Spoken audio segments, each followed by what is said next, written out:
უმოძღვრო მილიონერმა გადაწყვიტა ღარიბი ოჯახის გოგონა აეღო შვილად. მეორე დღეს, როდესაც გოგონა სასახლეში მივიდა, მილიონერი მას უყურებდა, გაოცდა და ბოლოს გონება დაკარგა, როცა აღმოაჩინა დაბადების ნიშანი გოგონას სხეულზე.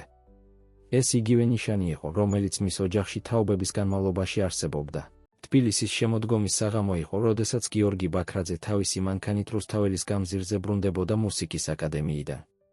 ცნობილი კომპოზიტორისა და საქართველოს მუსიკალური აკადემიის დირექტორის სახელი ყველასთვის ცნობილი იყო. 52 წლის გიორგი თავისი კომპოზიციებით არაერთხელ გამხდარა საერთაშორისო კონკურსების გამარჯვებული, მაგრამ მისი საოცარი წარმატების მიღმა დიდი პირადი ტკივილი იმალებოდა. გზის საცობში მოხვედრილი, გიორგი გადაწყვეტს ალტერნატიული მარშრუტით გაგრძელებას და აღმაშენებლის გამზირისკენ უხვევს.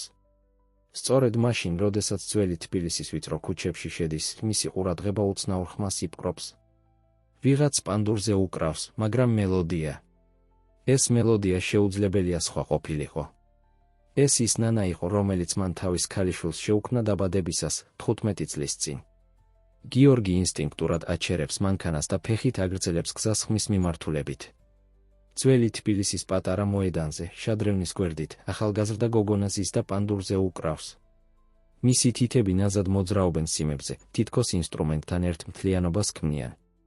მას გრძელი შავი თმა აქვს, რომელიც ქარში ფრიალებს, ხოლო თვალები დახუჭული აქვს, სრულიად ჩაძირულია მუსიკაში. გიორგი გაშეშებული დგას. გოგონა არ შეიძლება იყოს 15 წლის, ზუსტად იმდენი, რამდენიც ახლა მისი დაკარგული ქალიშვილი თამარი იქნებოდა. როგორ შეიძლება ამ გოგონა მიცოდეს ეს მელოდია?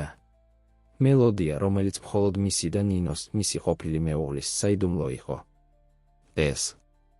ეს მელოდია. სად ისწავლე? ეკითხება გიორგი გოგონას, როდესაც ის მელოდიას ასრულებს. გოგონა შეკრთება და თვალებს ახელს. მისი ქარვისფერი თვალები ზუსტად ისეთივე, როგორც ნინოს გიორგის მიმართულებით მიმართავს. ბატონო, ეკითხება ის შეშფოთებული ხმით. ეს მელოდია, ეს ნანა. ვინ გასწავლა? იმეორებს გიორგი, მის ხმაში მღელვარება იგრძნობა. არავინ, პასუხობს გოგონა, პანდურს მჭიდროდ იჭერს. უბრალოდ ყოველთვის ვიცოდი. ეს მელოდია ჩემს თავშია, რამდენიც მახსოვს საკუთარი თავი. როგორ გქვია? ეკითხება გიორგი, გულისცემა უჩქარდება. თამრიკო, პასუხობს ის. ყველა ასე მეძახის. თუმცა ნამდვილი სახელი თამარია, გიორგის სუნთქვა ეკვრის. თამარ. თამრიკო, იმეორებს ის სახელს ფრთხილად წარმოთქვამს, თითქოს გატეხილი მინის ნატეხებს ეხება. სად ცხოვრობ? შენი მშობლები. მე ქალბატონ ელენესთან ვცხოვრობ, ამბობს თამრიკო და თავით ახლო მდებარე ძველი სახლისკენ ანიშნებს, ის ტრადიციული საკრავების მაღაზიას მართავს. ჩემი მშობლები ის ჩუმდება, თითქოს ამ თემაზე საუბარი არ უნდა. ამ დროს მოედანზე ხანდაზმული ქალი გამოჩნდება, რომელიც თამრიკოსკენ მიემართება. თამრიკო უკვე დროაში დაბრუნების უკვე ბინდდება, ამბობს ის, შემდეგ კი გიორგის ამჩნევს. გამარჯობა. თქვენ ხომ? გიორგი ბაქრაძე, წარდგება კომპოზიტორი, თქვენ ალბათ ქალბატონი ელენე ხართ? მინდა გკითხოთ თამრიკოს შესახებ. მისი მუსიკა. განსაკუთრებით ეს მელოდია. ელენე წამით გაშეშდება, მისი მზერა უცნაურად იცვლება. ალბათ უკეთესი იქნება, თუ ჩვენს მაღაზიაში გადავინაცვლებთ, ამბობს ის ხმადაბლა. იქ უფრო მშვიდად ვისაუბრებთ, გიორგი თავს უქნევს და ორივეს მიჰყვება ვიწრო ქუჩებში. თამრიკო დუმს, მაგრამ დროდადრო მალულად გახედავს ხოლმე გიორგის, თითქოს ცდილობს გაიგოს, ვინ არის ეს უცნობი, რომელიც ასე დაინტერესდა მისი მელოდიით. ელენეს მაღაზია, ქართული ჰანგები, ძველი თბილისის გულში მდებარეობს. კედლებზე ჩამოკიდებულია სხვადასხვა ტრადიციული საკრავები, პანდურები, ჭიანურები, სალამურები და დოლები. ოთახის ბოლოში დგას ძველი ფორტეპიანო, რომელიც თავისი სიძველის მიუხედავად, კარგად მოვლილი ჩანს. თამრიკო, შეგიძლია ცოტა ხანს იმეცადინო ფორტეპიანოზე, სანამ მე და ბატონი გიორგი ვისაუბრებთ. ეუბნება ელენე გოგონას. თამრიკო თავს უქნევს და ფორტეპიანოსთან მიდის. მალევე ოთახი ივსება იმავე მელოდიით, მაგრამ ამჯერად ფორტეპიანოზე შესრულებული, უფრო მდიდარი და ღრმა ჟღერადობით. ეს შეუძლებელია, ჩურჩულებს გიორგი, თვალებს არაშორებს გოგონას. ეს მელოდია, ეს ფრინველის ნანაზა. ეს ჩემი კომპოზიცია, რომელიც ჩემი ქალიშვილისთვის შევქმენი. ის არასდროს გამოქვეყნებულა, არასდროს ყოფილა შესრულებული საჯაროდ, ელენე ღრმად ამოისუნთქავს. ბატონო გიორგი, თამრიკო ჩემთან 9 წელია ცხოვრობს. ის 6 წლის იყო, როდესაც სვანეთიდან ჩამოიყვანეს თბილისში. მისი მშობლები ელენე ყოყმანობს მითხრეს, რომ ორივე დაიღუპა ზვავში. სვანეთში. გიორგის ხმა ირხევა, ნინო. ჩემი ყოფილი მეუღლე სვანეთში გადავიდა საცხოვრებლად, როდესაც გავიყარეთ. ის თამარს წაიყვანდა. ჩვენი 6 წლის გოგონა იყო მაშინ, ელენეს თვალები ფართოვდება. ბატონო გიორგი. თქვენ ფიქრობთ, რომ თამრიკო? არ ვიცი რას ვფიქრობ, აწყვეტინებს გიორგი, მაგრამ ეს მელოდია, მისი ასაკი, სვანეთი. და აი ის თიც აჩვენებს თამრიკოს მარჯვენა ხელზე, სადაც ცერის ძირთან პატარა ხალია მტრედის ფორმით. ეს ხალი მას დაბადებიდან აქვს, ამბობს ელენე გაოცებით. როგორც ყოველთვის ამბობდა, ეს მისი ბედისწერის ნიშანია. ეს ბაქრაძეების საგვარეულო ნიშანია, ამბობს გიორგი ხმაში ამოძირკული ემოციით. ჩემს ქალიშვილსაც ჰქონდა ასეთივე, ამ დროს თამრიკო წყვეტს დაკვრას და ორისკენ ბრუნდება. ეს მელოდია. რატომ გაინტერესებთ ასე ძალიან? ეკითხება ის გიორგის პირდაპირ. გიორგი ყოყმანობს, შემდეგ კი გადაწყვეტს, რომ სიმართლე უთხრას. იმიტომ რომ მე დავწერე ეს მელოდია. ეს არის ფრინველის ნანა, რომელიც ჩემმა მეუღლემ და მე შევქმნით ჩვენი ქალიშვილისთვის, თამარისთვის, 15 წლის წინ, თამრიკოს სახეზე გაოცება და დაბნეულობა აისახება. თქვენი ქალიშვილი. თამარი.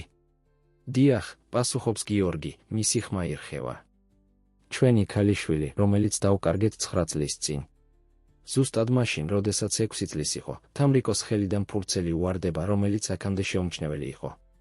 გიორგი დაიხრება, რომ აიღოს და ხედავს, რომ ეს არის ძველი, გაცრეცილი ფოტო, პატარა გოგონა და ქალი, ფონად სვანური კოშკები მოჩანს.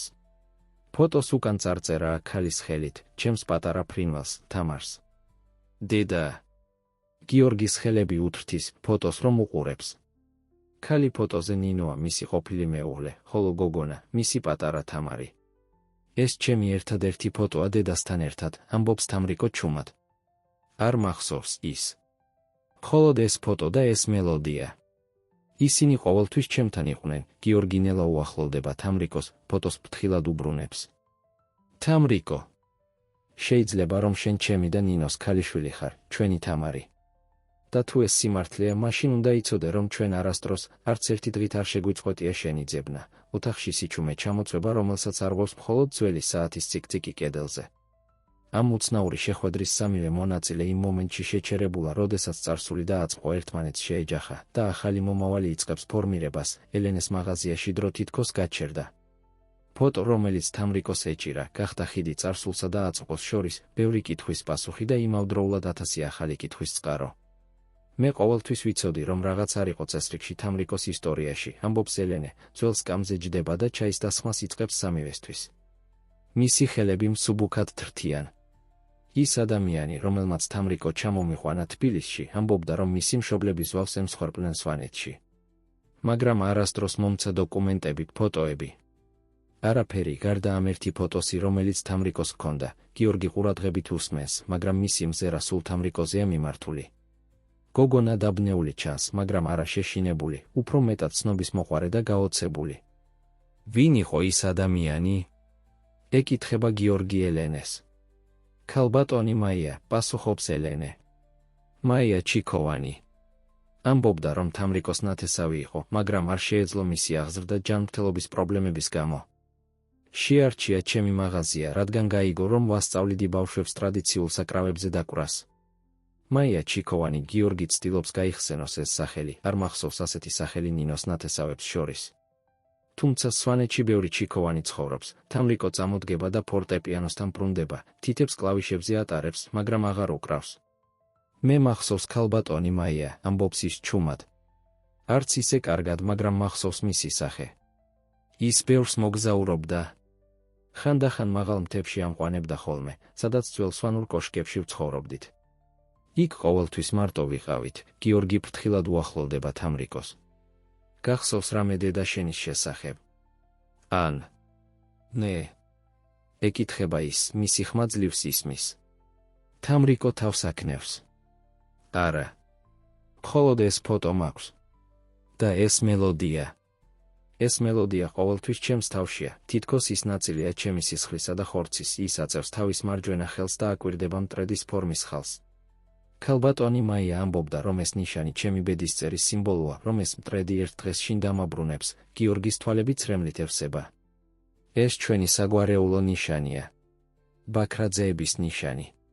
ჩვენი წინაპრები ამბობდნენ, რომ მტრედი არის სიმბოლო მუსიკისა და თავისუფლების, რომელიც ჩვენ სისხლში მიედინება, ელენე ჩუმად უახლოვდება ორივეს. ბატონო გიორგი, ამდენი წლის შემდეგ. რა მოხდა? როგორ დაიკარგა თამრიკო? გიორგი ღრმად ამოისუნთქავს და სკამზე ჯდება. ეს რთული ისტორიაა. ნინო და მე. ჩვენს ქორწინებაში პრობლემები გქონდა.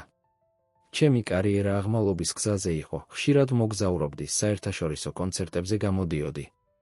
ნინო, რომელიც თავადაც ბრწყინვალე პიანისტი იყო, თანდათან ჩრდილში რჩებოდა. სულ უფრო მეტად ეძიებდა საკუთარ ფესვებს, სვანეთს, სადაც მისი წინაპრები ცხოვრობდნენ. გიორგი ცოტა ხანს ჩუმდება, თითქოს ფიქრებს აგროვებს. როდესაც გადავწყვიტეთ განქორწინება, ნინომ გადაწყვიტა სვანეთში დაბრუნება თამართან ერთად. შევთანხმდით, რომ თამარი მასთან იცხოვრებდა, მაგრამ ზაფხულობით ჩემთან ჩამოვიდოდა თბილისში. პირველი წელი ასეც იყო. შემდეგ ნინომ დაიწყო სხვადასხვა მიზეზების მოგონება, თუ რატომ ვერ ჩამოდიოდა თამარი. ბოლოს, როდესაც მოთმინება დამეკარგა და თავად წავედი სვანეთში, აღმოვაჩინე, რომ ისინი გამქრალიყვნენ. სოფელში არავინ იცოდა, სად იყვნენ, თამრიკო დაძაბული უსმენს, მისი თვალები ფართოდ გახელილია. მე ვეძებე ისინი ყველგან. პოლიცია, კერძო დეტექტივები, ნაცნობები. არავინ იცოდა, სად იყვნენ. ერთი წლის შემდეგ მივიღე წერილი ნინოსგან. წერდა, რომ ის და თამარი კარგად იყვნენ, მაგრამ სთხოვდა, რომ შემეწყვიტა მათი ძებნა. ამბობდა, რომ ეს უკეთესი იქნებოდა ყველასთვის, გიორგი ამოიოხრებს. მაგრამ მე არასდროს შემიწყვეტია ძებნა. არასდროს თამრიკო ნელა დგება და გიორგისკენ იხრება. მე მართლა თქვენი ქალიშვილი ვარ. ეკითხება ის, მისი ხმათრთის ემოციისგან. ჯერ არ ვიცით ზუსტად, ჩაერევა ელენე ფრთხილად. ეს დიდი დამთხვევა ჩანს, მაგრამ ჩვენ უნდა ვიყოთ დარწმუნებული. ფიქრობ, რომ დიახ, ამბობს გიორგი, მის თვალებში ცრემლები უბრწყინავს. ყველაფერი ემთხვევა, შენი ასაკი, ხალი, სვანეთი და რაც მთავარია, მელოდია. ეს მელოდია არასდროს ყოფილა საჯარო. ეს იყო ჩვენი ოჯახის საიდუმლო, უცებ თამრიკოს სახეზე გაბრწყინება გამოჩნდება. პანდური. ამბობს ის და მაღაზიაში გარბის. ცოტა ხანში ბრუნდება პატარა, უცნაურად ნაკვეთი პანდურით. ეს პანდური. ქალბატონმა მაიამ მომცა. ამბობდა, რომ ეს ჩემი ოჯახის რელიკვიაა, გიორგის სახეზე გაოცება აისახება.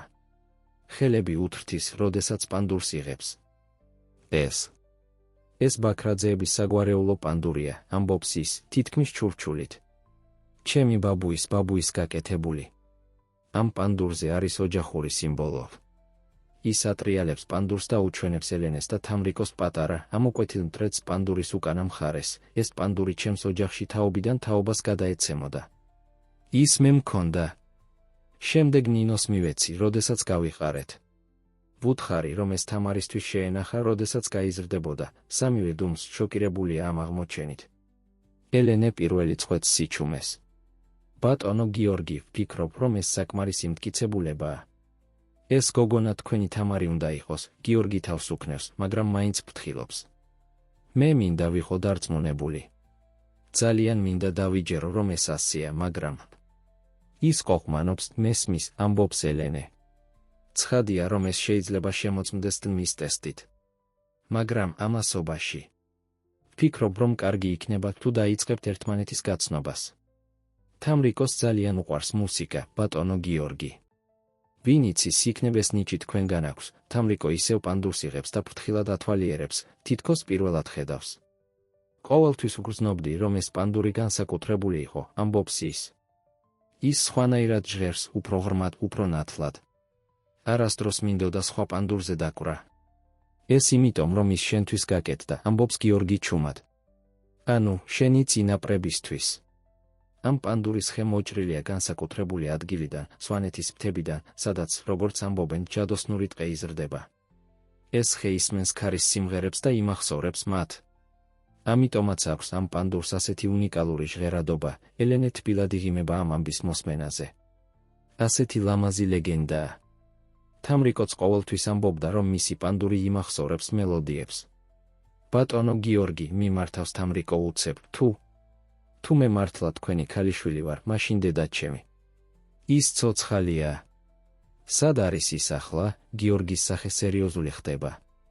ეს ის კითხვა, რომელიც მეც მაწუხებს, თამრიკო. თუ შენ ხარ ჩემი თამარი, მაშინ სად არის ნინო? და რატომ გადაწყვიტა ქალბატონმა მაიამ შენი ელენესთან მოყვანა? ელენე ჩაფიქრებულია. ქალბატონი მაია ამბობდა, რომ ის თამრიკოს ნათესავი იყო. იქნებ ის იყო ნინოს ნათესავი. ან თქვენი? გიორგი თავს აქნევს.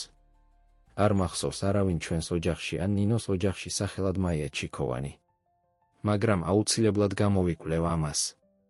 ქალბატონ მაიას ჰქონდა ერთი უცნაური ნივთი, ამბობს თამრიკო უცებ, თითქოს რაღაც გაახსენდა. ბროში ვერცხლის მტრედის ფორმით. ის ყოველთვის ატარებდა მას. ამბობდა, რომ ეს ბროში გაფრინდება და ჩემს ოჯახს იპოვის, როდესაც დრო მოვა, გიორგის სახეზე გაოცება აისახება. ვერცხლის მტრედის ბროში. ეს ნინოს ეკუთვნოდა. მე ვაჩუქე მას ჩვენი ქორწინების დღეს. ეს ჩემი ოჯახის რელიკვია, ისევე როგორც პანდური, თამრიკო და ელენე გაოცებულები უყურებენ გიორგის. უცებ თითქოს ეს ყველაფერი ძალიან რეალური გახდა. მაშინ ქალბატონი მაია იწყებს ელენე. აუცილებლად იცნობდა ნინოს, ასრულებს გიორგი.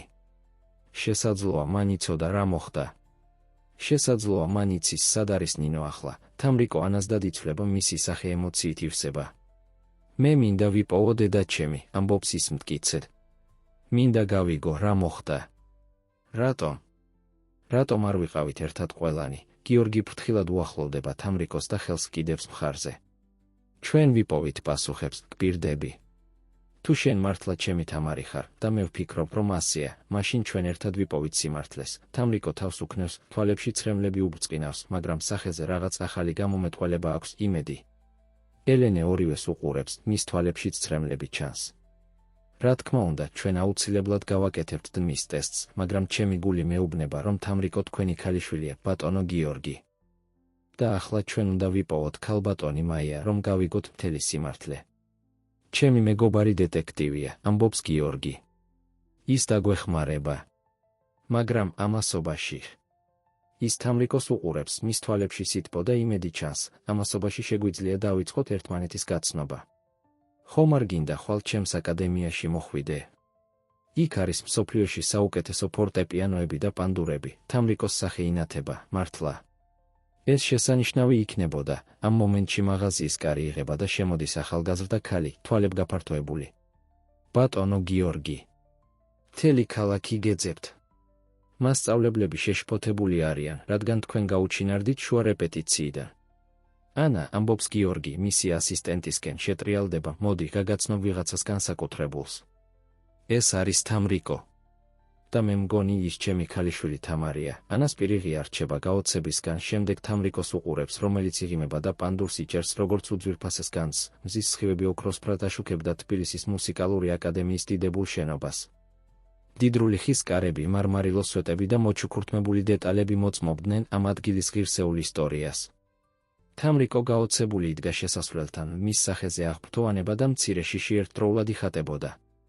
ეს უზარმაზარია, ჩურჩულებს ის ელენესთან, რომელიც მის გვერდით დგას. გიორგი იღიმება, თავს მათკენ ხრის. ეს აკადემია თითქმის საუკუნის წინ დაარსდა. ბევრი ცნობილი მუსიკოსი გამოზრდილა აქ, ამბობს ის და კარებისკენ მიუთითებს. შევიდეთ, შიგნით აკადემიის ვრცელი დერეფნები სავსეა მუსიკის ხმებით. სხვადასხვა ოთახებიდან ისმის ფორტეპიანოს, ვიოლინოს, ჩელოს და სხვა ინსტრუმენტების ხმები, ყველა თავის მელოდიას უკრავს, მაგრამ ერთად ისინი ქმნიან უცნაურად ჰარმონიულ ბგერათა ქაოსს. სტუდენტები და მასწავლებლები, რომლებიც კორიდორში ხვდებათ, პატივისცემით ესალმებიან გიორგის. ზოგიერთი ცნობის მოყვარე მზერას აპარებს თამრიკოსკენ, რომელსაც მყარად უჭირავს თავისი პანდური. ბატონო გიორგი, ნოტები, რომლებსაც ითხოვდით, უკვე იწყებს ახალგაზრდა ქალი, რომელიც მათთან მიირბენს, მაგრამ უცებ ჩერდება, როდესაც თამრიკოს ამჩნევს. ანა, მადლობა, პასუხობს გიორგი ღიმილით. გავეცანი ქალბატონ ელენეს და თამრიკოს. დღეს მათ აკადემიას ვაჩვენებ. ანა თავაზიანად იღიმება, მაგრამ მის თვალებში ცნობის მოყვარეობა ჩანს. გუშინ საღამოს მოკლედ ნანახი გოგონა ახლა დღის სინათლეზე კიდევ უფრო ჰგავს გიორგის, იგივე თვალები, იგივე ყვრიმალები. ძალიან სასიამოვნოა, ამბობს ანა. ბატონმა გიორგი მითხრა, რომ შესანიშნავად უკრავთ პანდურზე, თამრიკო ღიმილით პასუხობს, მაგრამ სანამ რამეს იტყოდეს, კორიდორის ბოლოდან ისმის ხმა მაღალი, ბრძანებლური ხმა. გიორგი, სად იყავი გუშინ? სიმფონიური ორკესტრი 2 საათი გელოდა. მათკენ მოემართება მაღალი, თხელი მამაკაცი მკაცრი გამომეტყველებით. ლევან, ბოდიში. გაუთვალისწინებელი გარემოებები იყო, პასუხობს გიორგი, ოდნავ დაძაბული ხმით. ლევან ბაქრაძე, გიორგის ბიძაშვილი და აკადემიის ადმინისტრაციული დირექტორი, შეჩერდება და კრიტიკული მზერით ათვალიერებს ელენეს და თამრიკოს. და ვინ არიან ჩვენი სტუმრები? ეკითხება ის, მისი ხმა ოფიციალურია, მაგრამ არა თბილი. ეს არის ქალბატონი ელენე ციკლაური, ტრადიციული ინსტრუმენტების მაღაზიის მფლობელი ძველ თბილისში და თამრიკო გიორგი წამით ყოყმანობს, შემდეგ ამატებს სახელად თამარი, ლევანის წარბები იწევა, თამარი. საინტერესო დამთხვევა, ამბობს ის, თამრიკოს უფრო ყურადღებით აკვირდება. დიახ, დამთხვევა, პასუხობს გიორგი სწრაფად, ანიშნებს, რომ ამ თემაზე საუბარი არ სურს ლევანისთან დასწრებით. ვაპირებდი თამრიკოსთვის მეჩვენებინა ჩვენი კოლექცია ტრადიციული ინსტრუმენტებისა. მას აქვს განსაკუთრებული ნიჭი, ლევანი გაოცებას ვერ მალავს. შენ, ვინც ყოველთვის კლასიკურ მუსიკას ანიჭებდი უპირატესობას ტრადიციულთან შედარებით, უცებ დაინტერესდი ხალხური ინსტრუმენტებით? ადამიანები იცვლებიან, ლევან, პასუხობს გიორგი მშვიდად. თუ ნებას დამრთავ. ლევანი თავს უქნევს და გვერდზე გადადგება, მაგრამ თამრიკოსკენ უცნაურ მზერას აპარებს, რა თქმა უნდა. მაგრამ არ დაგავიწყდეს, რომ საღამოს გვაქვს შეხვედრა კულტურის სამინისტროდან სტუმრებთან, როდესაც ლევანი მიდის, თამრიკო აშკარად ისუნთქავს შვებით. ის ყოველთვის ასეთი მკაცრია. ეკითხება ის გიორგის. გიორგი იღიმება. ლევანი რთული ადამიანია, მაგრამ უზომოდ ერთგული აკადემიისა. ის ჩემი ბიძაშვილია, ჩვენ ერთად გავიზარდეთ, ელენე აკვირდება ლევანის მიმავალ ფიგურას. ის როგორღაც უცნაურად გიყურებდა, თამრიკო, გიორგი თავს აქნევს. ლევანი ყველაფერს და ყველას უცნაურად უყურებს. ეს მისი ბუნებაა. წავიდეთ, მინდა გაჩვენოთ ჩვენი განძი, ისინი უზარმაზარი კიბით ადიან მეორე სართულზე, სადაც აკადემიის სიამაყე, ეროვნული ინსტრუმენტების კოლექციაა განთავსებული. ოთახი სავსეა სხვადასხვა ზომის და ფორმის პანდურებით, ჭიანურებით, სალამურებით და სხვა ქართული ინსტრუმენტებით. თამრიკოს თვალები აინთება. ეს არის ის სიტყვებს ვერ პოულობს, მიდის უახლოეს პანდურთან და ფრთხილად ეხება. ეს არის კოლექცია, რომელსაც ჩემი მამა აგროვებდა მთელი ცხოვრების განმავლობაში, ამბობს გიორგი, სიამაყე ისმის მის ხმაში. იცით, ბაქრაძეების ოჯახს ყოველთვის ჰქონდა განსაკუთრებული კავშირი მუსიკასთან. ამბობენ, რომ ჩვენი წინაპრები იყვნენ მეფეების კარის მუსიკოსები, თამრიკო ნელა მოძრაობს ოთახში, თვალს ავლებს ყველა ინსტრუმენტს. შემდეგ მისი ყურადღება იპყრობს ერთ განსაკუთრებულ პანდურს, რომელიც ცენტრალურ ადგილას დევს მინის ვიტრინაში. ეს ჩურჩულებს ის, ეს განსაკუთრებულია, გიორგი თავს უქნევს და უახლოვდება. ეს არის ლეგენდარული ღვთისხმა პანდური, რომელიც ეკუთვნოდა ბაქრაძეების პირველ ცნობილ მუსიკოს ვახტანგ ბაქრაძეს. ამბობენ, რომ ის ისეთ მელოდიებს უკრავდა, რომ ფრინველები წყვეტდნენ ფრენას მის მოსასმენად. ზუსტად ისე, როგორც თამრიკო უკრავს, ამბობს ელენე ღიმილით. ჩემს მაღაზიასთან ხშირად ჩერდებიან გამლელები, როდესაც ის უკრავს, თამრიკო იღიმება, მაგრამ უცებ მისი მზერა ეცემა მინის ვიტრინის ქვეშ არსებულ წარწერას. ეს არის ჩემი მელოდია. ამბობს ის გაოცებით. გიორგი და ელენე სწრაფად უახლოვდებიან. ვიტრინის ქვეშ არის ძველი, გაყვითლებული ფურცელი ნოტებით, სათაურით ფრინველის ნანა. ეს არის ორიგინალი, ამბობს გიორგი გაოცებით. ჩვენ ვფიქრობდით, რომ ის დაიკარგა. ის აქ ყოფილა მთელი ამ დროის განმავლობაში. ვინ დაწერა ეს მელოდია? ეკითხება თამრიკო, მისი ხმა თრთის. ლეგენდის თანახმად ეს მელოდია დაწერა ვახტანგ ბაქრაძემ თავისი ქალიშვილისთვის, რომელიც ერთხელ დაიკარგა მთებში და ფრინველებმა დაიცვეს, სანამ მამა მას იპოვიდა. ეს მელოდია გახდა საგვარეულო ნანა, რომელიც თაობიდან თაობას გადაეცემოდა. და შენ ეს მელოდია გაუზიარე ნინოს, ამბობს ელენე, ნელა ხვდება ყველაფერს. დიახ, პასუხობს გიორგი. ჩვენ ორივემ შევცვალეთ ის ცოტათი, გავხადეთ უფრო თანამედროვე, მაგრამ ძირითადი მელოდია იგივე დარჩა. ნინოს ძალიან უყვარდა ეს ნანა. ის უმღეროდა მას თამარს ყოველ საღამოს, თამრიკოს თვალებში ცრემლები ჩნდება. მე მახსოვს ჩურჩულებს ის. არა სიტყვები ან სახე, მაგრამ ეს მელოდია. ის ყოველთვის ჩემში იყო, უცებ კარი იღება და ანა შემოდის, ცოტა აღელებული ჩანს.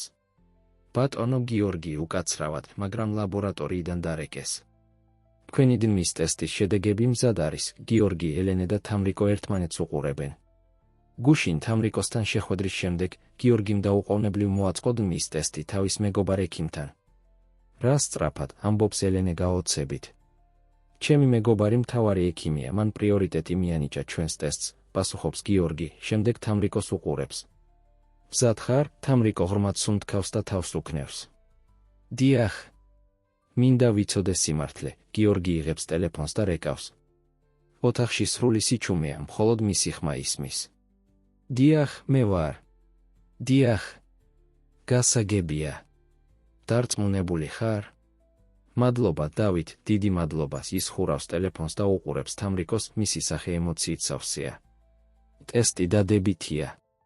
99.9 დამთხვევა. თამრიკო, შენ ხარ ჩემი ქალიშვილი, თამარი ბაქრაძე. თამრიკო გაშეშებული დგას, შემდეგ ნელა მიდის გიორგისთან. მათ შორის წამიერი ყოყმანის შემდეგ ის გიორგის ეხუტება. გიორგი ფრთხილად, თითქოს ეშინია, რომ გოგონა გაქრება, ხვევს ხელებს თავის ახლად აღმოჩენილ ქალიშვილს. ელენეს თვალებიდან ცრემლები მოდის. ანაც აღელვებულია, თუმცა ცდილობს ამის დამალვას. შენ ნამდვილად ჩემი მამა ხარ, ჩურჩულებს თამრიკო, ისევ შეხუტებული. დიახ, ჩემო პატარა ფრინველო, პასუხობს გიორგი, ახლა უკვე თავადაც ვერ მალავს ცრემლებს. და ახლა, ჩვენ უნდა ვიპოვოთ დედა შენი. უნდა გავიგოთ რა მოხდა, ამ დროს უცნობად მათთვის ლევან ბაქრაძე დგას კარის გარეთ, ისმენს მათ საუბარს.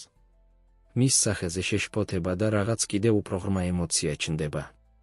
ის სწრაფად შორდება, როდესაც ესმის, რომ საუბარი სრულდება და კორიდორში გაუჩინარდება. ახლა რა? ეკითხება თამრიკო, გიორგის ხელს არ უშვებს. ახლა ჩვენ ვიწყებთ ძიებას, პასუხობს გიორგი. ჩვენ უნდა ვიპოვოთ ქალბატონი მაია ჩიქოვანი და გავიგოთ, როგორ აღმოჩნდი შენ მასთან, რა მოხდა დედა შენთან და რატომ მოგიყვანა მან ელენესთან. ელენე ფიქრიანად ამბობს, მაგრამ თუ ქალბატონმა მაიამ იცოდა, ვინ იყო თამრიკო, რატომ არ დაგიბრუნათ ის შენ, გიორგი? რატომ მოიყვანა ჩემთან? ეს კარგი კითხვა, პასუხობს გიორგი. და მე ვაპირებ პასუხის პოვნას. ჩემი მეგობარი დეტექტივი დაგვეხმარება ქალბატონი მაიას მოძებნაში. და მაშინ გავიგებთ სიმართლეს. თამრიკო ფრთხილად ეხება პანდურის ვიტრინას, სადაც ძველი ნოტებია. მე მინდა დავუკრა ეს ვერსია, ამბობს ის. ორიგინალი, გიორგი იღიმება. და შენ დაუკრავ.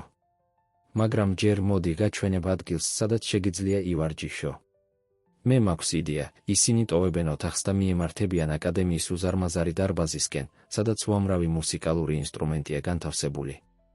თამრიკო მიდის ფორტეპიანოსთან და ფრთხილად ეხება კლავიშებს. თუ მე მართლა შენი ქალიშვილი ვარ, ამბობს ის, ეს ნიშნავს, რომ მეც ვარ ბაქრაძე. ეს ნიშნავს, რომ ეს ყველაფერი, ის იყურება ირგვლივ, ნაწილობრივ ჩემიც არის. დიახ, პასუხობს გიორგი თბილად. ეს არის შენი მემკვიდრეობა, შენი ისტორია. და ჩემი მომავალი. ეკითხება თამრიკო, მის ხმაში იმედი და შიში ერთდროულად ისმის. ეს ჩვენ ერთად გადავწყვიტოთ, პასუხობს გიორგი, მის გვერდით ჯდება ფორტეპიანოსთან. დღეიდან ჩვენ ერთად ვართ, გიორგი იწყებს ფორტეპიანოზე დაკვრას, ნაცნობი მელოდიის პირველი ნოტები ივსებს ოთახს. თამრიკო უყოყმანოდ უერთდება, მისი თითები ბუნებრივად პოულობენ სწორ კლავიშებს, მათი მუსიკა ერწყმის ერთმანეთს ისე, თითქოს არასდროს ყოფილან განცალკევებულნი. ოთახის კუთხიდან ელენე და ანა აკვირდებიან მამისა და ქალიშვილის ამ პირველ მუსიკალურ დუეტს, ორივეს თვალები ცრემლითაა სავსე. არც ერთ მათგანს არ ამჩნევს ლევანი, რომელიც ისევ იპარება კარიდან და სწრაფი ნაბიჯებით მიემართება თავისი ოფისისკენ. ტელეფონი უკვე ხელში უჭირავს, ლევან ბაქრაძე თავის ოფისში ბოლთას სცემდა. ფანჯრიდან შემოსული შემოდგომის მზის სხივები მის ფიქრიან სახეს ანათებდნენ. ტელეფონი, რომელიც ახლახანს დახურა, მაგიდაზე იდო.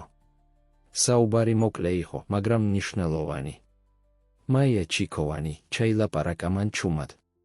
ნუ თუ ასე დაუფიქრებლად მოიქეცი, ლევანი ჯდება თავის საწერ მაგიდასთან და გამოწევს ქვედა უჯრას, რომელიც ყოველთვის ჩაკეტილი აქვს. პატარა გასაღებით ხსნის მას და იღებს ძველ, ტყავის ყდიან ალბომს. ის ფურცლავს გაყვითლებულ გვერდებს, სანამ არ ჩერდება ერთ ფოტოზე, ახალგაზრდა ქალი მოკლე შავი თმით და თამამი გამოხედვით. ნინო ჩურჩულებს ის და ფრთხილად ეხება ფოტოს. ყველაფერი გაფუჭდა, კარზე კაკუნი ისმის და ლევანი სწრაფად ხურავს ალბომს, აბრუნებს უჯრაში და კეტავს. შემოდით, ამბობს ის, ცდილობს ხმაში სიმშვიდის შენარჩუნებას. კარი იღება და ანა შემოდის, ხელში ქაღალდების დასტა უჭირავს. ბატონო ლევან, აი ის დოკუმენტები, რომლებსაც ითხოვდით სამინისტროს შეხვედრისთვის, ამბობს ის, მაგრამ ჩერდება, როდესაც ლევანის აღელებულ სახეს ხედავს. ყველაფერი წესრიგშია. დიახ, რა თქმა უნდა, პასუხობს ლევანი სწრაფად. მადლობა, ანა. გადაეცი ბატონ გიორგის, რომ მე მოვალ შეხვედრაზე, უბრალოდ მცირე საქმე მაქვს მოსაგვარებელი, ანა თავს უქნევს, მაგრამ არ მიდის. თამრიკოსთან დაკავშირებით იწყებს ის ფრთხილად. ლევანის სახე იცვლება, რა არის მასთან დაკავშირებით? დმის ტესტი დადებითია. ის ნამდვილად ბატონი გიორგის ქალიშვილია, ამბობს ანა. ვფიქრობ, ეს გახარებს. ბატონმა გიორგიმ ამდენი ხანი ეძება თავის ქალიშვილს. ლევანი უცნაურად იღიმება, დიახ, რა თქმა უნდა. ეს შესანიშნავი ამბავია. მადლობა, რომ მაცნობე, ანა კიდევ ცოტა ხანს ყოყმანობს, თითქოს რაღაც უნდა დაამატოს, მაგრამ საბოლოოდ თავს უკრავს და ოთახიდან გადის. როგორც კი კარი იხურება, ლევანის სახე ისევ შეშფოთებით ივსება. ის ისევ იღებს ტელეფონს და რეკავს. გამარჯობა, ეს ისევ მე ვარ, ამბობს ის ჩუმად. დიახ, დადასტურებულია. ის გოგონა ნამდვილად თამარია. ჩვენ უნდა ვიმოქმედოთ სწრაფად. დიახ, მე ვიცი, სად არის ის ახლა. არა, გიორგი არ უნდა გაიგოს. ჯერ არას, ის ხურავს ტელეფონს და ოფისიდან გადის. იმავე დროს აკადემიის დიდ დარბაზში გიორგი და თამრიკო ისევ ფორტეპიანოსთან სხედან. თამრიკო სხვადასხვა მელოდიებს უკრავს, რომლებიც მას ელენემ ასწავლა, ხოლო გიორგი აფრთოვანებით უსმენს. შენი ტექნიკა განსაცვიფრებელია, მიუხედავად იმისა, რომ ფორმალური განათლება არ გაქვს, ამბობს ის. ეს უნდა იყოს გენეტიკური. ნინოც ასეთი იყო, შეეძლო დაეკრა ნებისმიერი მელოდია ერთხელ მოსმენის შემდეგ, თამრიკო თავს წევს, მისი თვალები იკრიალებენ. მომიყევი მეტი დედაჩემზე. როგორი იყო ის? გიორგი ღრმად ამოისუნთქავს. ნინო იყო. არაჩვეულებრივი. ბრწყინვალე პიანისტი, თავისუფალი სული. ის გაიზარდა სვანეთში, ტრადიციულ ოჯახში, მაგრამ მუსიკის სიყვარულმა თბილისში ჩამოიყვანა. ჩვენ კონსერვატორიაში შევხვდით ერთმანეთს, გიორგის თვალები შორს იყურებიან, წარსულში. ჩვენ ერთმანეთი შეგვიყვარდა მუსიკის მეშვეობით. ის უკრავდა ტრადიციულ სვანურ მელოდიებს, მე კლასიკურ ნაწარმოებებს.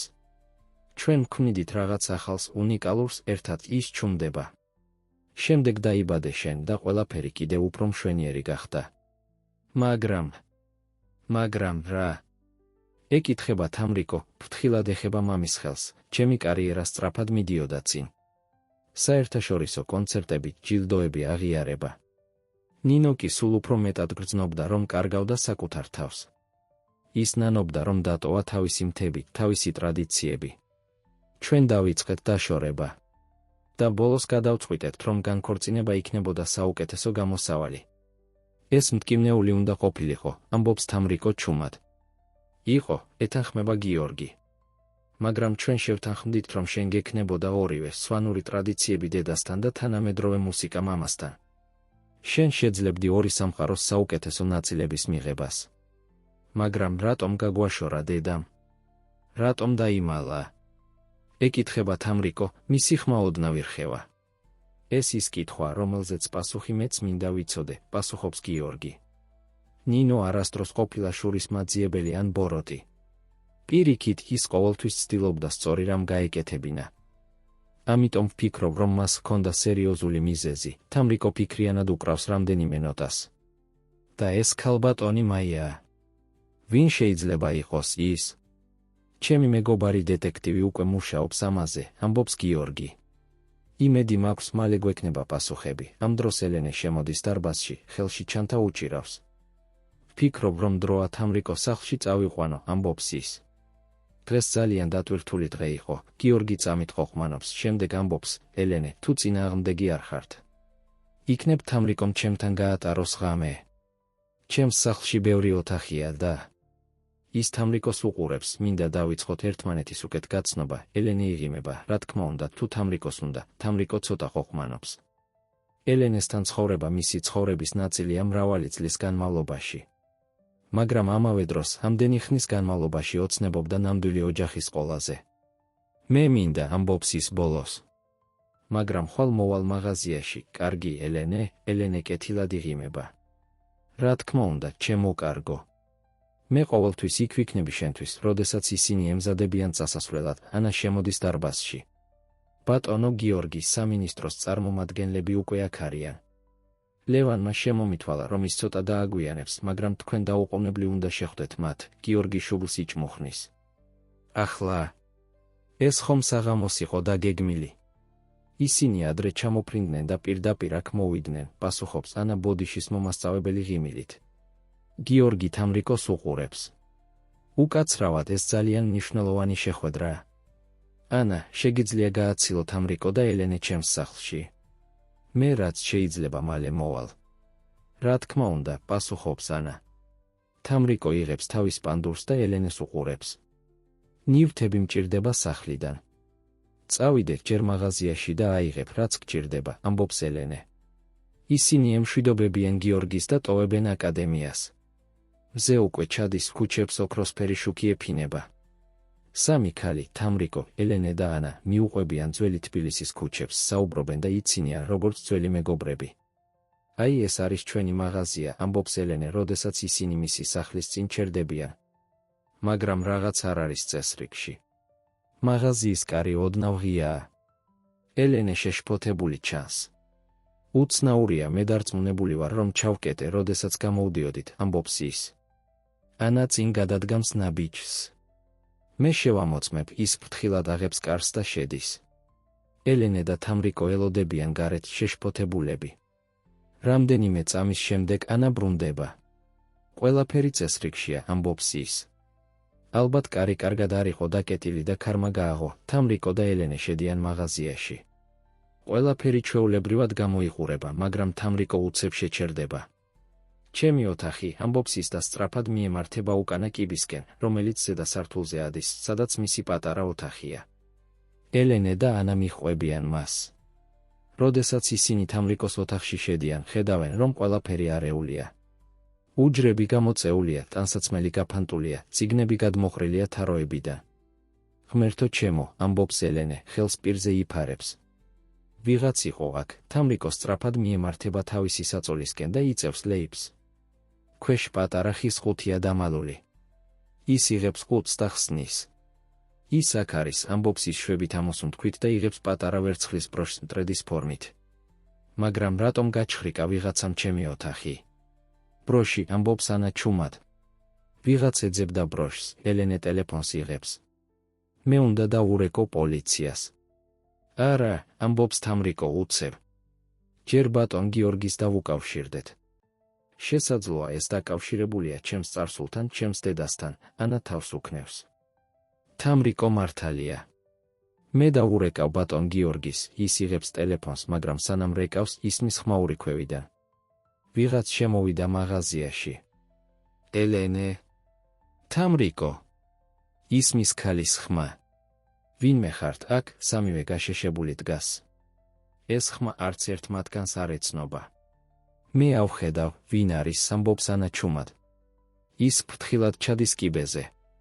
ელენე და თამრიკო ელოდებიან, გული გამალებით უცემთ. რამდენიმე წამის შემდეგ ანა ბრუნდება, მის უკან მოდის მაღალი, თხელი ქალი გრძელი ნაცრისფერი თმით. ქალს აცვია მარტივი, მაგრამ ელეგანტური ტანსაცმელი, მის თვალებში კი ღრმა ტკივილი და იმედი ერთდროულად ჩანს. თამრიკო. ამბობს ქალი, ხმა უთრთის. თამრიკო გაოცებული უყურებს ქალს, მისი თვალები ფართოვდება, როდესაც ქალი ფრთხილად მოიხსნის შარფს და გამოაჩენს იგივე მტრედის ფორმის ხალს კისერთან, როგორიც თამრიკოს აქვს ხელზე. დედა. ამბობს თამრიკო, მისი ხმა ძლივს ისმის, ოთახში სიჩუმე ჩამოცვა. თამრიკო გაშეშებული დგას, ვერცხლის ბროში ხელში უჭირავს, მისი მზერა მიპყრობილია ქალისკენ, რომელიც მის წინ დგას. დედა, რომელიც აქამდე მხოლოდ ერთ გაცრეცილ ფოტოზე ენახა, ახლა ცოცხალი და ნამდვილი იდგა მის წინაშე. ნინო.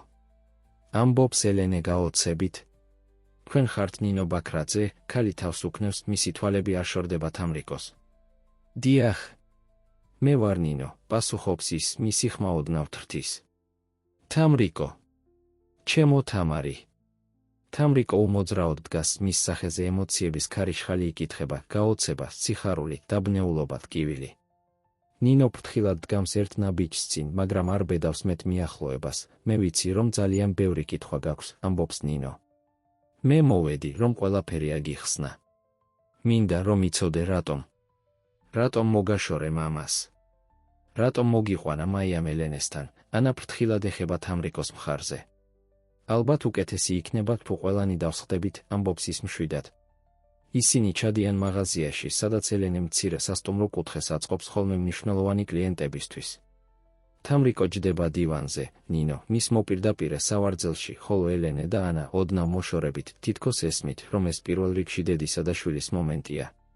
როგორ მიპოვეთ? ეკითხება თამრიკო ბოლოს, მისი ხმა ჩუმია, მაგრამ მტკიცე. ნინო ღრმად ამოისუნთქავს. მაიამ დამირეკა გუშინ. მითხრა, რომ შენ და გიორგი ერთმანეთს შეხვდით, რომ გიორგიმ გიცნო შენი დაკვირით იმ მელოდიით. ფრინველის ნანა, ამბობს თამრიკო. ნინოს თვალები ივსება ცრემლებით, დიახ, ფრინველის ნანა. ბაქრაძეების საგვარეულო ნანა, ის ცდილობს თავის შეკავებას. მე დაუყოვნებლივ წამოვედი სვანეთიდან, როგორც კი გავიგე. მინდოდა მოვსწრებოდი სანამ ყველაფერი გაირკვეოდა. რას გულისხმობთ, სანამ ყველაფერი გაირკვეოდა? ეკითხება ანა ფრთხილად. რა უნდა გარკვეულიყო? ნინო თავს ხრის ერთ წამს ფიქრობს, შემდეგ ამოიღებს ჯიბიდან მობილურ ტელეფონს და აჩვენებს ფოტოს ეკრანზე. ფოტოზე გამოსახულია წერილი, ძველი, გაცრეცილი ქაღალდი, ხელით დაწერილი ტექსტით. ეს წერილი ვიპოვე 9 წლის წინ, ჩემი ძმის, დათოს ნივთებში, მისი გარდაცვალების შემდეგ, ამბობს ნინო. ეს წერილი დაწერილია ლევან ბაქრაძის მიერ, გიორგის ბიძაშვილის. წერილში ლევანი წერს ჩემს ძმას, როგორ შეიძლება მოიშორონ თამარი, ოთახში უცებ დაძაბულობა იგრძნობა. რას გულისხმობთ მოიშორონ? ეკითხება ელენე შეშფოთებით. ლევანი წერდა, რომ ბაქრაძეების ქონება, მათ შორის მუსიკალური აკადემია, უნდა გადასულიყო პირდაპირ მემკვიდრეზე, ბაქრაძეების გვარის მატარებელზე, განაგრძობს ნინო. თამარი იყო ერთადერთი პირდაპირი მემკვიდრე, როგორც გიორგის ქალიშვილი. ლევანს, როგორც გვერდითი შტოს წარმომადგენელს, არ შეეძლო პრეტენზია ჰქონოდა მემკვიდრეობაზე, სანამ თამარი ცოცხალი იყო. ღმერთო ჩემო, ჩურჩულებს ანა. წერილში ლევანი ჩემს ძმას თანხას სთავაზობდა, თუ ის დამეხმარებოდა თამარის მოშორებაში, ნინოს ხმა ეკვრის. მე ვერ დავუჯერე საკუთარ თვალებს. ჩემი ძმა დათო ახლოს იყო გიორგისთან, ისინი ბავშვობის მეგობრები იყვნენ. მაგრამ დათო ასევე ვალში იყო ჩავარდნილი, ჰქონდა სათამაშო პრობლემები. და ეს წერილი იყო ნიშანი, რომ ის შესაძლოა დათანხმებოდა ლევანს. თამრიკო უსმენს გაშეშებული, მისი თვალები ფართოდ გახელილია. მე მაშინვე ავიღე თამარი და წავედი. არ შემეძლო გიორგისთვის მეთქვა, ლევანი იყო მისი ბიძაშვილი, მისი ოჯახი. მან შეიძლება არ დამიჯერა, ან უარესი ლევანი შეიძლება მიხვედრილიყო და დაეჩქარებინა თავისი გეგმები. მე ვიცოდი, რომ ერთადერთი გზა ჩემი შვილის დასაცავად იყო მისი გაქრობა. ამიტომ დაგვემალეთ. ეკითხება თამრიკო, ხმაში ემოცია ისმის. ნინო თავს უქნევს. ჩემი მეგობარი მაია ჩიქოვანი დამეხმარა. ჩვენ თავდაპირველად სვანეთის ერთ მიყრუებულ სოფელში დავიმალეთ. მაგრამ რამდენიმე წლის შემდეგ ვიღაც გვიახლოვდებოდა, ვიგრძენით საფრთხე. მაიამ გადაწყვიტა, რომ უკეთესი იქნებოდა თამარი თბილისში გადაეყვანა, მაგრამ არა ჩემთან ერთად, ეს ძალიან სახიფათო იქნებოდა. ამიტომ მომიყვანეს თქვენთან, ამბობს თამრიკო, ელენეს უყურებს. მაიამ შეარჩია ელენეს მაღაზია, რადგან ის შორს იყო მუსიკალური წრეებისგან, სადაც გიორგი მოძრაობდა, მაგრამ ამავე დროს ეს იყო ადგილი, სადაც თამარის მუსიკალური ნიჭი განვითარდებოდა, ამბობს ნინო. ჩვენ გვინდოდა, რომ თამარს ჰქონოდა მუსიკა თავის ცხოვრებაში, ეს მისი სისხლშია. მაგრამ მაია ხშირად მაკითხავდა, თებში მივყავდი, ამბობს თამრიკო, ნელ-ნელა იხსენებს. ის ხშირად მიყვებოდა ისტორიებს დედაჩემზე, ნინოს სახეზე სიტბოჩნდება. ეს იყო ჩვენი გზა კავშირის შესანარჩუნებლად. მაია გადმომცემდა შენს ამბებს, ფოტოებს და ზოგჯერ, როდესაც ის შენ მთებში გაგყავდა, მე შემეძლო შენი ნახვა შორიდან, უსაფრთხო მანძილიდან.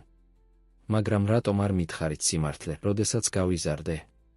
ეკითხება თამრიკო, მის ხმაში ტკივილი ისმის. რატომ არ მომეცით არჩევანი? ნინო თავს ხრის. ეს იყო ჩემი შეცდომა. მე ვშიშობდი. მაგრამ ბოლო რამდენიმე წელი ვფიქრობდი, როგორ მეთქვა შენთვის სიმართლე, როგორ დაგბრუნებოდი მამასთან ისე, რომ ლევანს არ შეეტყო. მაგრამ შემდეგ მაიამ დამირეკა და მითხრა, რომ შენ უკვე შეხვდი გიორგის, რომ დმის ტესტიც კი გააკეთეთ. და ახლა ლევანმა იცის, ამბობს ანა უცებ, ყველას უყურებს შეშფოთებული მზერით, ის იყო იქ, როდესაც ტესტის შედეგები მოვიდა. მან გაიგო, რომ თამრიკო ნამდვილად თამარია, ელენე წამოდგება სწრაფად. ჩვენ უნდა დავუკავშირდეთ გიორგის. ახლავე, ანა იღებს ტელეფონს და რეკავს, მაგრამ სახეზე შეშფოთება ეხატება. არ პასუხობს. ის ჯერ კიდევ შეხვედრაზე უნდა იყოს სამინისტროს წარმომადგენლებთან. მაგრამ თუ ლევანმა იცის, რომ თამრიკო ნამდვილად თამარია, იწყებს ელენე, მაშინ მას ახლა აქვს მიზეზი იმოქმედოს, ასრულებს ნინო. თამარის დაბრუნება ოფიციალურად გახდება და მისი უფლებები მემკვიდრეობაზე იქნება აღიარებული. მაგრამ ლევანი ხომ ვერ გაბედავს რაიმეს გაკეთებას ახლა, როდესაც თამრიკოს ვინაობა გამოაშკარავდა? ეკითხება ელენე. ნინოს სახე სერიოზული ხდება. ლევანი 9 წლის განმავლობაში გეგმავდა ამ ყველაფერს. ის არ დანებდება ასე ადვილად.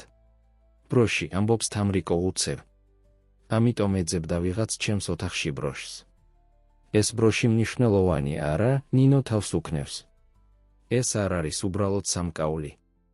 ეს არის ბაქრაძეების საგვარეულო რელიკვია, რომელიც ადასტურებს პირდაპირ მემკვიდრეობას. ის, ვინც ფლობს ბროშს, აქვს სიმბოლური უფლება ოჯახის ქონებაზე. ამიტომ მოგცა მას მაია, ეს იყო გზა შენი მემკვიდრეობის დასაცავად. ჩვენ უნდა წავიდეთ აკადემიაში, ამბობს ანა მტკიცედ. ახლავე. ჩვენ უნდა გავაფრთხილოთ ბატონი გიორგი. კი, მაგრამ ფრთხილად, ამბობს ნინო. ლევანი არ უნდა მიხვდეს, რომ ჩვენ ვიცით მისი გეგმების შესახებ. 4-ვე ქალი სწრაფად ემზადება წასასვლელად. თამრიკო ფრთხილად დებს ვერცხლის ბროშს ჯიბეში და იღებს თავის პანდურს. შენ გჭირდება პანდური? ეკითხება ელენე გაოცებით. ეს არ არის უბრალოდ ინსტრუმენტი, პასუხობს თამრიკო. ეს არის ჩემი ოჯახის ნაწილი, ჩემი ისტორია. მე არ დავტოვებ მას, ისინი გადიან მაღაზიიდან. გარეთ უკვე ბინდდება, ქუჩის ფარნები ინთება. 4 ქალი სწრაფი ნაბიჯით მიემართება მუსიკალური აკადემიისკენ, ყველას სახეზე შეშფოთება და გადაწყვეტილება ჩანს. აკადემიასთან მისვლისას ისინი ხედავენ, რომ შენობა თითქმის ცარიელია, მხოლოდ რამდენიმე ფანჯარაშია შუქი ანთებული. შეხვედრა უკვე უნდა დამთავრებულიყო, ამბობს ანა, როდესაც ისინი შედიან შენობაში. ფოიეში შესვლისას მათ ხვდებათ დაცვის თანამშრომელი. საღამო მშვიდობისა, მიესალმება ის. რით შემიძლია დაგეხმაროთ? ჩვენ გვჭირდება ბატონი გიორგი ბაქრაძის ნახვა, ამბობს ანა. ის აქ არის. ბატონი გიორგი წავიდა სამინისტროს წარმომადგენლებთან ერთად 9 საათის წინ, პასუხობს დაცვის თანამშრომელი. მგონი რესტორანში წაიყვანა ისინი ვახშამზე. ლევანი? ეკითხება ანა. ბატონი ლევანი აქ არის. დიახ, ის თავის ოფისშია, პასუხობს დაცვის თანამშრომელი. გნებავთ, დავურეკო. არა, არ არის საჭირო, სწრაფად ამბობს ნინო. ჩვენ თვითონ ავალთ, ისინი სწრაფად ადიან კიბეზე მეორე სართულზე, სადაც ადმინისტრაციული ოფისებია განთავსებული. ლევანის ოფისი ბოლოშია, ამბობს ანა, ჩუმად მიუთითებს კორიდორის ბოლოსკენ. ისინი ფრთხილად მიუახლოვდებიან ოფისს. კარი ოდნავ ღიაა, შიგნიდან ხმები ისმის. ლევანი ვიღაცას ესაუბრება. ყველაფერი მზად არის, ამბობს ის. საბუთები ხელმოწერილია. ბოლო ნაბიჯი დარჩა. და ბროში. ეკითხება მეორე ხმა მამაკაცის, რომელიც არც ერთ მათგანს არ ეცნობა. ვერ ვიპოვეთ, პასუხობს ლევანი. მაგრამ ეს აღარ არის პრობლემა. გოგონა უკვე აღიარებულია როგორც თამარი ბაქრაძე, დმის ტესტიც კი გააკეთეს. ეს საკმარისია. და გიორგი? ეკითხება უცნობი. ის დაკავებულია. სამინისტროსთან ვახშმობს. მანამდე ყველაფერი დასრულდება, თამრიკო შეხედავს დედას, მისი თვალები განგაშით სავსეა. ნინო აჩვენებს, რომ ჩუმად იყოს და ყველანი უკან იხევენ. მოусმინოთ კიდევ, ჩურჩულებს ანა. არა, ამბობს ნინო მტკიცედ. ეს ძალიან სახიფათოა. ჩვენ უნდა ვიპოვოთ გიორგი, ისინი სწრაფად ბრუნდებიან კიბისკენ, მაგრამ უეცრად კარი იღება და ლევანი გამოდის კორიდორში. ნინო! ამბობს ის გაოცებით, შემდეგ მისი მზერა ეცემა თამრიკოს. და პატარა თამარი. რა სასიამოვნო სიურპრიზი, თამრიკო გრძნობს როგორ ეჭიდება დედა მის ხელს. ოთხივე ქალი გაშეშებული დგას, როდესაც ლევანი ნელა უახლოვდება მათ, მის სახეზე უცნაური ღიმილი ჩნდება. ლევანი ნელა მიუახლოვდა ოთხ ქალს, მისი სახე მოჩვენებითი სიმშვიდით იყო აღსავსე, მაგრამ თვალებში რაღაც ცივი და გამოთვლილი ჩანდა.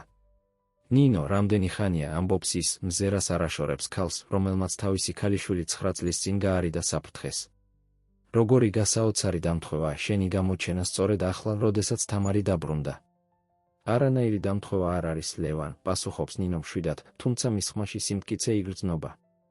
მე მოვედი, როდესაც გავიგე, რომ თამარი შეხვდა მამას. ლევანის ოფისის კარი ფართოდ იღება და გამოდის ახოვანი მამაკაცი, რომელიც ცნობის მოყვარედ უყურებს ჯგუფს. ყველაფერი წესრიგშია, ლევან. ეკითხება ის.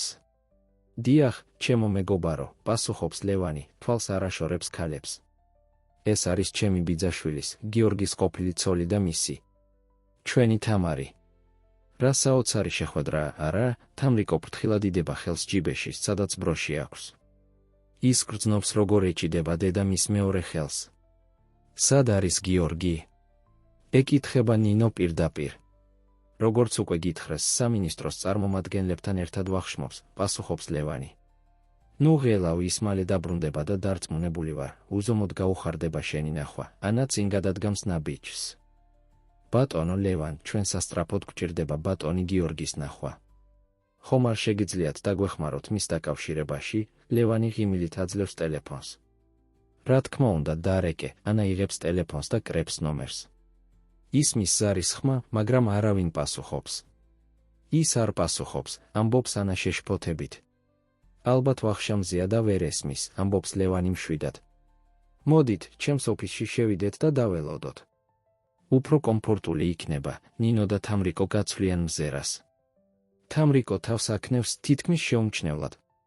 გმადლობთ, მაგრამ ჩვენ მირჩევნია ფოიეში დაველოდოთ, ამბობს ნინო მტკიცედ. ლევანის სახეზე რაღაც გაკრთება, გაღიზიანება. შიში. მაგრამ სწრაფად მალავს ამას ღიმილის უკან. როგორც გენებოდ, ამბობს ის, შემდეგ თამრიკოს მიმართავს. თამარი, ძალიან მიხარია, რომ დაბრუნდი ოჯახში. მე და მამა შენი მუშაობთ სპეციალურ დოკუმენტებზე, რომლებიც დააბრუნებს შენს კანონიერ უფლებებს ბაქრაძეების მემკვიდრეობაზე. რა დოკუმენტებზე? ეკითხება ელენე შეშფოთებით. უბრალოდ იურიდიული ფორმალობები, პასუხობს ლევანი ხელის მოძრაობით. სამართლებრივი საკითხები, რომლებიც უნდა მოგვარდეს, როდესაც ოჯახის დაკარგული წევრი ბრუნდება, უცებ აკადემიის ფოიედან ისმის ხმამაღალი ხმები. ვიღაც შემოდის შენობაში.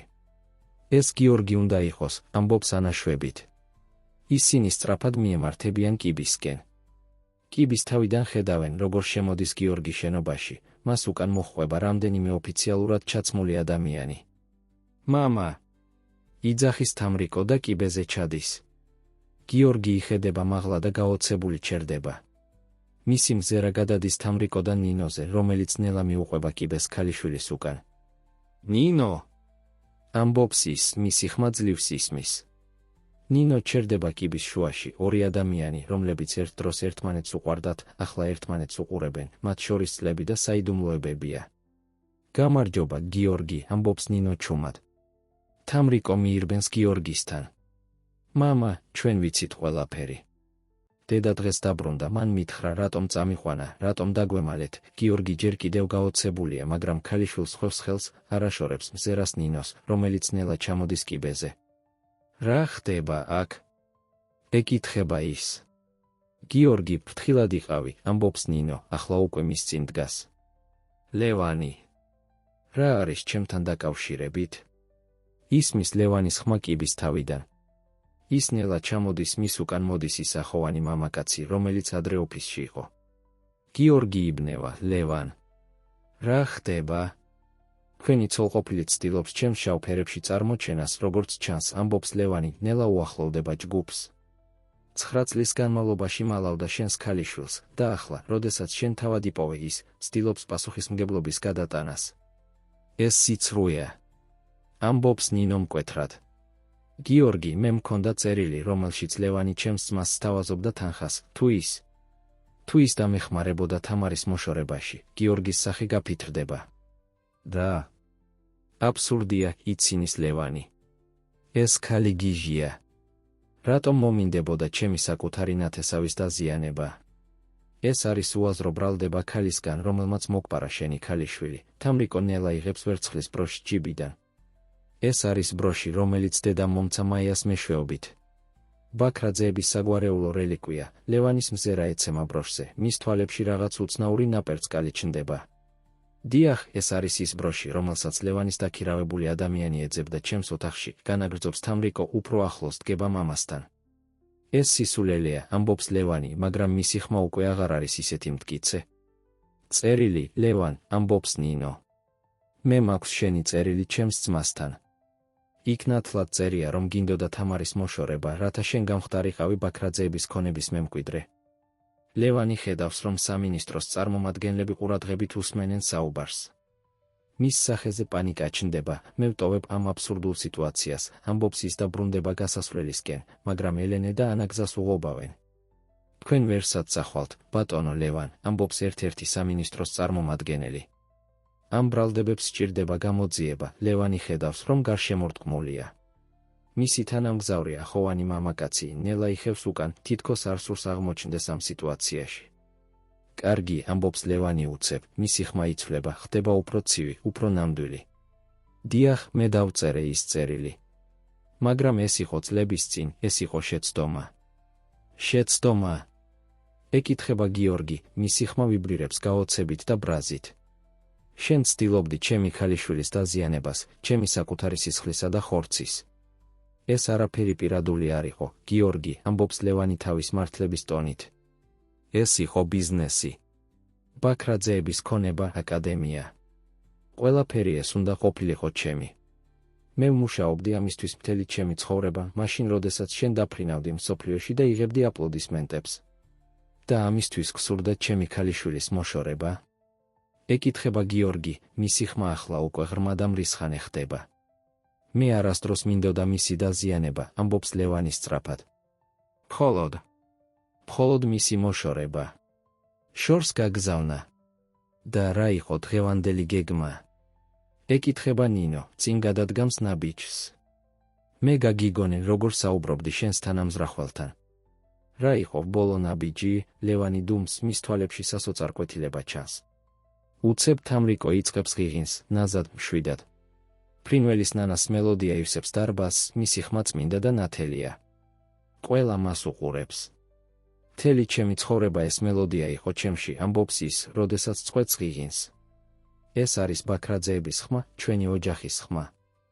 ის ყოველთვის მაკავშირებდა ჩემს ნამდვილ ოჯახთან, თუნდაც მე არ მცოდნოდა ამის შესახებ. ის უახლოვდება ლევანს, ხელის კულზე უდევს ვერცხლის ბროში. ეს არ არის მხოლოდ სამკაული ან სიმბოლო ძალაუფლებისა. ეს არის ნიშანი ჩვენი ერთობისა, ჩვენი ოჯახის სიძლიერისა. შენ ამას ვერასდროს გაიგებ, ლევან, რადგან შენთვის ოჯახი ნიშნავს მხოლოდ ქონებას და ძალაუფლებას. ლევანი უყურებს ბროშს, მისი სახე დამარცხებულია. დარბაზში სრული სიჩუმეა. პოლიცია უკვე გზაშია, ამბობს ერთ-ერთი სამინისტროს წარმომადგენელი. ჩვენ დავესწარით ამ საუბარს და ვიქნებით მოწმეები. ლევანი ხედავს, რომ მისი თანამზრახველი უკვე გაქრა, მიატოვა ის. მისი მხრები ეშვება, თითქოს მთელი ტვირთი დააწვა. მე მხოლოდ მინდოდა ის, რაც მეკუთვნოდა, ამბობს ის ჩუმად. მე ვიყავი ერთადერთი, ვისაც ნამდვილად ეზრუნა ამ აკადემიაზე, ამ მემკვიდრეობაზე. ნინო უახლოვდება გიორგის, დგება მის გვერდით. ბაქრაძეების მემკვიდრეობა არ არის შენობები ან ქონება, ლევან. ის არის მუსიკაში, ტრადიციებში, ოჯახურ სიყვარულში. შენ ვერასდროს გაიგე ეს, პოლიციის სირენის ხმა ისმის გარედან. ლევანი არ ეწინააღმდეგება, როდესაც ოფიცრები შემოდიან და მიჰყავთ ის. როდესაც სიმშვიდე ბრუნდება, გიორგი, ნინო და თამრიკო დგანან ერთმანეთის გვერდით, სამი ადამიანი, რომლებიც 9 წლის განმავლობაში განცალკევებულები იყვნენ, ახლა კვლავ ერთად. მაპატიე, გიორგი, ამბობს ნინო ჩუმად. მე ვიცი, რომ ჩემმა გადაწყვეტილებამ გატკინა, მაგრამ იმ მომენტში ეს იყო ერთადერთი გზა, რომელიც ვიცოდი, თამარის დასაცავად. გიორგი ყოყმანობს, შემდეგ ნელა უკნევს თავს. მე მესმის, რატომ გააკეთე ეს. ნეტავ ჩემთვის გეთქვა, მაგრამ მესმის შენი შიში. თავარია, რომ ახლა სამივე აქ ვართ. თამრიკო იღიმება პირველად დღის განმავლობაში ნამდვილი, უზრუნველი ღიმილით. მე ვერასოდეს წარმოვიდგენდი, რომ ამდენი ხნის შემდეგ ვიპოვიდით ჩემს ნამდვილ ოჯახს. ეს ზღაპარივით ჩანს. ელენე და ანა შორიდან უყურებენ მათ, ორივეს სახეზე სითბო და სიხარული ჩანს, ასე რომ რა ხდება ახლა? ეკითხება თამრიკო, მის ხმაში იგრძნობა მცირე შიში. ჩვენ ვიქნებით ოჯახი. ყველანი ერთად, ნინო და გიორგი გადახედავენ ერთმანეთს. მათ შორის არის ისტორია, ტკივილი, მაგრამ ასევე საერთო სიყვარული, მათი ქალიშვილის სიყვარული. ჩვენ ყოველთვის ვიყავით ოჯახი, თამარი, ამბობს გიორგი. უბრალოდ განცალკევებული. ახლა ჩვენ უნდა ვისწავლოთ, როგორ ვიყოთ ოჯახი ერთად. ელენეც ჩემი ოჯახია, ამბობს თამრიკო, უყურებს ქალს, რომელმაც აღზარდა ის ამდენი წლის განმავლობაში. რა თქმა უნდა, ეთანხმება ნინო თბილად. ელენე ყოველთვის იქნება შენი ოჯახის ნაწილი. მე მარადიულად მადლიერი ვიქნები იმისთვის, რაც მან გააკეთა შენთვის. ელენე იღიმება ცრემლიანი თვალებით. ეს იყო პატივი და სიამოვნება, ამბობს ის. გიორგი ფრთხილად იღებს ბროშს თამრიკოსგან და მაგრდებს მის კაბაზე. ეს ყოველთვის შენი იყო, ამბობს ის. ბაქრაძეების მტრედი, ჩვენი ოჯახის სიმბოლო. ის გიპოვის, სადაც არ უნდა იყო და მოგიყვანს სახლში. თამრიკო ეხება ბროშს, მისი თვალები ბრწყინავენ ცრემლებით. მე ახლა სახლში ვარ, ამბობს ის ჩუმად. ის იღებს პანდურს, რომელიც ოდნავ მოშორებით დევს და იწყებს ფრინველის ნანას დაკვრას. მალე ნინო უერთდება მას, მღერის ნაზად, ხოლო გიორგი ღიღინებს თან, მათი ხმები ქმნიან ჰარმონიას, რომელიც ავსებს აკადემიის დიდებულ დარბაზს. ბროში ბრწყინავს თამრიკოს კაბაზე, ვერცხლის მტრედი მზად არის გაფრინდეს. ერთი კვირის შემდეგ მუსიკის აკადემიის დიდ დარბაზში იმართება საზეიმო კონცერტი. ყველა ადგილი შევსებულია, სცენაზე კი გიორგი, ნინო და თამრიკო ასრულებენ მუსიკალურ ნაწარმოებს, რომელიც ერთად შექმნეს, მტრედის ფრენა, ახალი კომპოზიცია, რომელიც აერთიანებს ფრინველის ნანას და სვანურ მელოდიებს, კლასიკურ და ხალხურ ელემენტებს. ელენეზის პირველ რიგში, ანასთან ერთად მათი სახეები სიამაყით არის სავსე. სცენაზე სამი მუსიკოსი, მამა, დედა და ქალიშვილი, ქმნიან ჰარმონიას, რომელიც ცილდება უბრალოდ მუსიკას. ეს არის ოჯახის სიყვარულის და ბოლოს პოვნის ჰარმონია. თამრიკოს კაბაზე ბრწყინავს ვერცხლის მტრედი, ოჯახის სიმბოლო, რომელიც ბოლოს მიიყვანა ის სახლში. მუსიკა დასრულებისას ის უყურებს დარბაზს, სადაც მსმენელები ფეხზე დგებიან და ტაშს უკრავენ. მის თვალებში ბრწყინავს ბედნიერება და სიმშვიდე, რომელიც მოდის იმ ცოდნიდან, რომ მისი მოგზაურობა, მისი ძიება დასრულდა. ის იპოვა თავისი ხმა, თავისი ადგილი, თავისი ოჯახი. გიორგი და ნინო დგანან მის გვერდით, ორივეს სახეზე სიამაყე და სიყვარული ჩანს. ისინი ჯერ კიდევ სწავლობენ, როგორ იყვნენ ოჯახი ხელახლა, მაგრამ მუსიკა, რომელიც მათ აკავშირებს, უფრო ძლიერია, ვიდრე ნებისმიერი ტკივილი წარსულიდან. და აკადემიაში, სადაც ახლა ლევანის ნაცვლად ანა არის ადმინისტრაციული დირექტორი, მუსიკა ასევე შეიცვალა. ტრადიციული ქართული მელოდიები ისევე ფასობს, როგორც კლასიკური ნაწარმოებები, ხოლო სვანური სიმღერები ისმის იმავე დარბაზებში, სადაც ბეთჰოვენი და მოცარტი. მტრედის ფორმის ხალი თამრიკოს ხელზე და ნინოს კისერზე, ბაქრაძეების საგვარეულო ნიშანი, აღარ არის საიდუმლო. ის არის სიამაყის წყარო, რომელიც ახსენებს მათ, რომ ზოგჯერ უნდა დაკარგო საკუთარი თავი, რომ იპოვო ის. რომ ზოგჯერ ოჯახები იშლებიან, მაგრამ მუსიკას, სიყვარულს და ბედისწერას შეუძლია მათი კვლავ გაერთიანება. და ელენეს მაღაზიაში, სადაც თამრიკო ახლა კვირაში ორჯერ ასწავლის ახალგაზრდა მოსწავლეებს, კედელზე კიდია სამი ფოტო, ერთი ძველი, გაცრეცილი ფოტო პატარა თამარისა და ნინოს სვანეთში, მეორე, თამრიკო ელენესთან ერთად მაღაზიის გახსნის დღეს და მესამე, ახალი, თამრიკო, გიორგი და ნინო ერთად სცენაზე, მათი პირველი ოჯახური კონცერტის დროს. სამი ფოტო, სამი ეტაპი ერთი გოგონას ცხოვრებაში, რომელიც ეძებდა თავის ხმას და იპოვა მთელი ოჯახი. ვერცხლის მტრედი კი ბროში თამრიკოს კაბაზე, ბრწყინავს სინათლეში, თითქოს მზად არის გაფრინდეს.